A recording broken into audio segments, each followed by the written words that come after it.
আসসালামু আলাইকুম। আশা করি সবাই ভালো আছেন। আজ আমরা আমাদের সাইডে একটি গুরুত্বপূর্ণ কাজ করছি। আজ সেন্টারিং খোলার কাজ হচ্ছে। আলহামদুলিল্লাহ কাজটি সতর্কর সাথে এবং সেফটি বিষয় মাথায় রেখে করা হচ্ছে। সেন্টারিং খোলার পর পরবর্তী কাজগুলো ধাপে ধাপে শুরু করা হবে। আমরা চেষ্টা করছি যেন কাজের কোয়ালিটি ঠিক থাকে এবং সবাই নিরাপদে কাজ করতে পারে। আপনাদের দোয়া ও সহযোগিতা আমাদের জন্য খুবই গুরুত্বপূর্ণ। সামনে আরো কাজের আপডেটেড নিয়ে আবার আস তারপর দেখতেই পাচ্ছেন আমাদের এই ভাড়াটা খোলা কমপ্লিট। তারপরে এইদিকে একটা ভাড়া করছে, সব রেডি করছে। তো আমি এক্ষুনি ভাড়া থেকে নামলাম। নামার পরে এই ভাড়াটা রেডি করব। তো এইখানটা একটু রিস্ক আছে, দেখাচ্ছি আপনাদেরকে।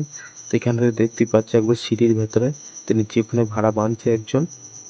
তো খুবই রিস্ক, তো দেখতেই পাচ্ছেন। সামনে আরো কাজের আপডেট নিয়ে আবার আপনাদের মাঝে হাজির হব ইনশাআল্লাহ। ভালো থাকবেন, সুস্থ থাকবেন। আসসালামু আলাইকুম।